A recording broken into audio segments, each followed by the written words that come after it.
الدكتور النفسي هيقولك ان الدنيا هتبقى تمام، لكن الفيلم ده هيسألك طب ولو ما بقتش تمام؟ اصل مش مهم انت قد ايه حزين، لان العالم هيكمل ومحدش هيهتم. ده اللي كينيث لونيران استعرضه في فيلمه اللي اتعرض سنة 2016 مانشستر باي ذا سي. الفيلم بيحكي عن لي تشالندر اللي بيضطر يرجع مانشستر تاني بعد وفاة اخوه، لانه اتفاجئ ان وصية اخوه ان ابنه يكون تحت رعايته، فبيكون في صراع بين الصدمة النفسية اللي عنده اللي مربوطة بالمكان ومسؤوليته اتجاه ابن اخوه.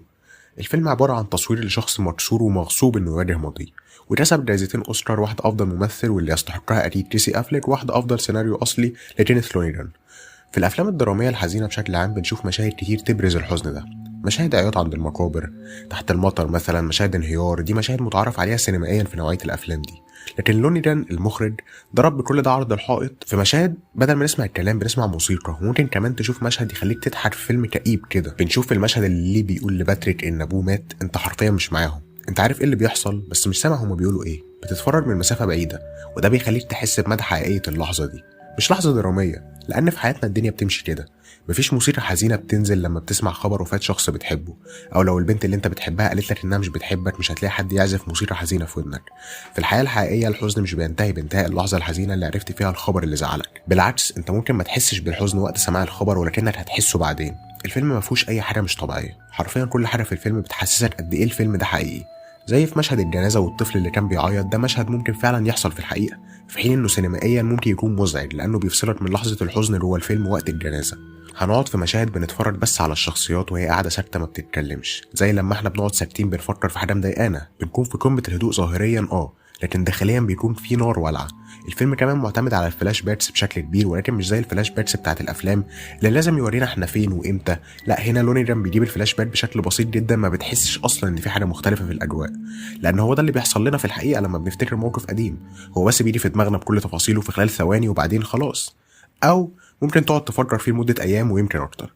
والحقيقه الحزن الحقيقي هيجيلك في اقل وقت انت متوقعه، زي المشهد ده لما باتريك عيط عشان مش قادر يقفل الفريزر.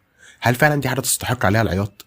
اكيد لا، ولكن احنا بنحب ندور على سبب مادي يخلينا نعيط، زي لما تشوف بنت بتعيط بعد ما ضفرها اتكسر، هي مش بتعيط عشان ضفرها اتكسر، بس هي ما صدقت لقت حاجه ممسوكه تقدر تاخدها حجه عشان تطلع كم الحزن اللي جواها. في المشهد الايكونيك ده بيورينا ليه وهو قاعد في اسم الشرطه بيتسال عن الحريق اللي تسبب في موت عيلته، بنشوف ليه وهو منهار تماما وبيحكي للظباط اللي حصل في الليله دي. اللقطه واسعه بتورينا خط فاصل بين ليه والظباط، بيورينا ان ليه لوحده تماما دلوقتي، بعدين بنشوف ليه في نص الفريم وفي زوم ان بسيط جدا بيحصل، وهنا المخرج بيقول لك ركز معايا، وبعد لما بيخلص حكي وبيطلع بياخد مسدس وبيحاول يضرب نفسه طلقه في دماغه، وبعدين بنرجع تاني له وهو بيحكي ومستغرب انهم هيسيبوه يمشي عادي لانه مقتنع ان هو السبب في موت اطفاله. ده قد يكون اقوى مشهد في الفيلم ومن اقوى المشاهد في الالفيه الجديده من وجهه نظري. بنشوف رحله ليه لما بيرجع لمانشستر وقد ايه حزنه مرتبط بالمكان، ولان الحزن حاجه ملهاش قواعد، مش بيبدا وبينتهي بزرار، هو هيتسللك من اضيق الاماكن وهيجيلك في اكتر الاوقات اللي انت مش متوقعها فيه، ويمكن ما يجيش في الاوقات اللي المفروض فيها تحزن فعلا. لونيران بذل كل مجهوده في انه يورينا قد ايه ليه انسان طبيعي، مش بيدعي القوه وفي نفس الوقت مش ضعيف ومنهار، هو شبهنا كلنا بنحزن ولكن بنكمل في الدنيا بحزننا لان هي دي الحياه، وده بيخلينا نحس بقرب شديد تجاه شخصيه ليه. ومثلا من الحاجات كمان اللي بتزود الحزن في القصه بشكل غير مباشر حوار ان ليه مش عارف يدفن اخوه لان التربه متجمده، وكأن القصه ناقصه كآبه.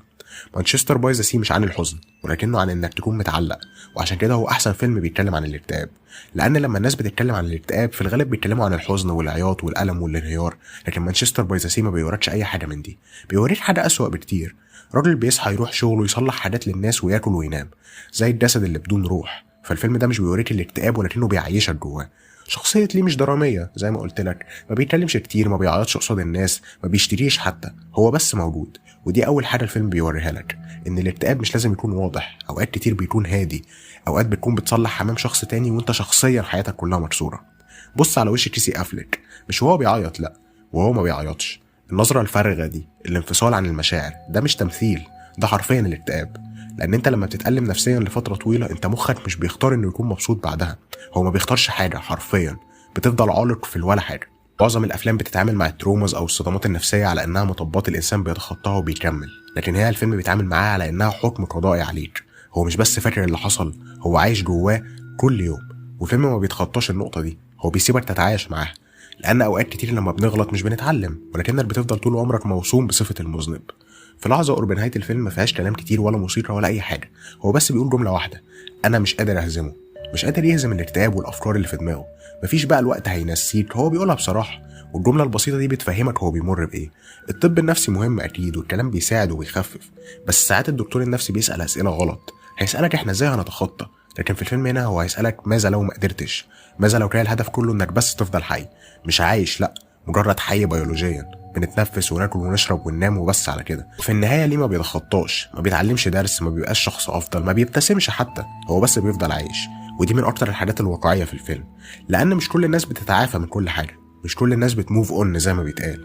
فالفيلم ده بيعرفك انك مش ضعيف لو بتتألم نفسيا، وساعات ده بيكون مريح اكتر من اني احاول اطلعك بالغصب من حالتك دي. فالفيلم ده مش بيعالج الاكتئاب ولكنه بيحاول يفهمه، وعشان كده شرحه احسن من اي حد تاني، لان بعض الجروح ما بتخفش، انت بس بتتعلم انك تعيش بيها.